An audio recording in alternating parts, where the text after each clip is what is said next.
पश्चिम बंगाल में वक्फ संशोधन विधेयक पर बवाल मचाए कानून पर, वहीं पड़ोसी राज्य बिहार में विधानसभा चुनाव की तैयारियां जोरों पर है। ऐसे में एनडीए की सेकुलर छवि को लेकर भी सवाल उठने लगे हैं। चिराग पासवान से लेकर नीतीश कुमार तक हर सहयोगी दल दबाव में है। इस सबके बीच बीजेपी और उसके सहयोगियों ने शुरू किया है एक छवि सुधार अभियान, जिसमें वक्फ संशोधन की सच्चाई प्रदेश, जिला और मंडल स्तर तक पहुंचाने की तैयारी है।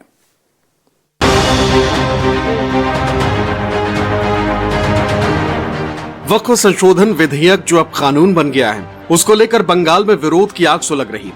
विपक्ष का आरोप है कि इस संशोधन के जरिए सरकार वक्फ संपत्तियों पर नियंत्रण चाहती है। मुस्लिम समुदाय की नाराजगी खुलकर सामने आ रही है, लेकिन इसी बीच बिहार में चुनावी बिगुल भी बजने लगा है और ये विधेयक एक बार फिर बिहार की एनडीए सरकार में सेकुलर छवि वाले नेताओं पर सवाल खड़ा कर रहा है। एनडीए के दो प्रमुख चेहरे चिराग पासवान और नीतीश कुमार अपने अपने तरीके से मुस्लिम वोटर्स तक पहुंच बनाने की कोशिश में लगे। बीजेपी भी अब मैदान में उतर चुकी है। एक बड़ा छवि सुधार अभियान शुरू किया जा रहा है। योजना है कि मंडल, जिला और प्रदेश स्तर पर वक्फ संशोधन विधेयक की खूबियों को बताया जाएगा। सत्ता पक्ष का दावा है कि ये विधेयक किसी के धार्मिक आस्था या संपत्ति के खिलाफ नहीं है। हम सिर्फ पारदर्शिता और जवाबदेही सुनिश्चित कर रहे हैं। विपक्ष गलत फहमियां फैला रहा है। अमेंडमेंट एक्ट जो आया है, ये गरीब मुसलमानों का भला करने के लिए आया है। वक्फ की जायदाद पर जो लूट की छूट है, उसको रोकने के लिए आया है। और हम लोग इस मुद्दे पर बैठक कर रहे हैं। समाज के बीच में जाएंगे, जनता के बीच में जाएंगे और उनको बताएंगे कि ये जो वक्फ अमेंडमेंट एक्ट है, ये गरीब मुसलमानों के हित में है, उसके विरोध में नहीं है। वक्फ पर केवल सियासत ममता जी कर रही है। दरअसल वक्फ का जो अब कानून है, ये कब्जाबाजों के खिलाफ एक जंग का ऐलान है। ये आम लोगों को इसका फायदा होगा और निस्संदेह पासमानदा समाज और मुस्लिम महिलाओं को, जो सबसे ज्यादा जरूरतमंद है, उनको इसका फायदा होगा। एक तरफ अभियान है, वहीं दूसरी तरफ विपक्ष लगातार तंज कर रहा। सवाल ये उठ रहा था कि क्या ये नेता सिर्फ सत्ता के लिए बीजेपी के साथ खड़े या सचमुच अपने उस सेकुलर स्टैंड को बरकरार रख पाए हैं जिसके लिए वो पहचाने जाते हैं। बीजेपी और उसके सहयोगी जब अल्पसंख्यकों के खिलाफ विधेयक लाते हैं तो फिर सेकुलर छवि की बात करना महज दिखावा लगता है। इस पर भी बीजेपी अपने सहयोगी के बचाव में।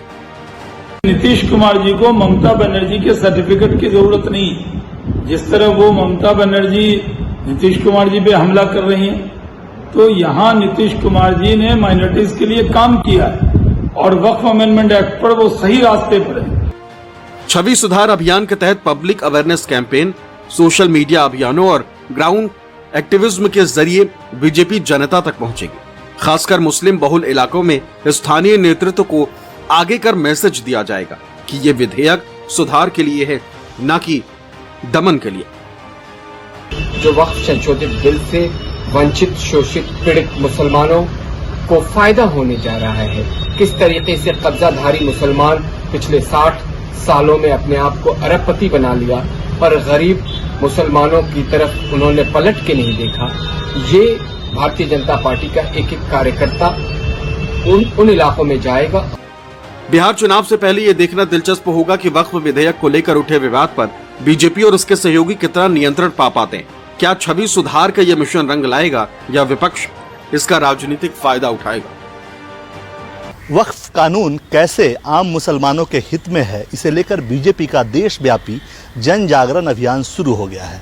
बिहार विधानसभा चुनाव के मद्देनजर एनडीए में बिहार में जो बीजेपी की सहयोगियां हैं, वो भी इस बिल पर बीजेपी के साथ हैं और वो भी आम लोगों के बीच घूम रही हैं और बता रही हैं कि ये बिल कैसे अक़लियत लोगों के पक्ष में है, और चूंकि ये पक्ष में है इसलिए उसने इस बिल पे बीजेपी का साथ दिया है। कुल मिलाकर चुनाव के दृष्टिकोण से बिहार की अगर बात करें तो बीजेपी को छोड़कर एनडीए के बाकी सहयोगियों को, जैसे एलजेपी और जेडीयू को अक़लियत लोगों का वोट मिलता है।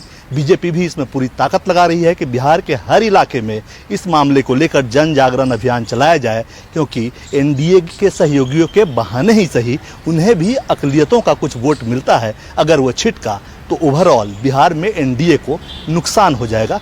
कुछ फीसदी वोटों का ही होगा, लेकिन ये नुकसान सत्ता तक पहुंचने में बाधक बन सकता है। कैमरामैन दीपक शर्मा के साथ कुमार गौरव, न्यूज़ 24 दिल्ली।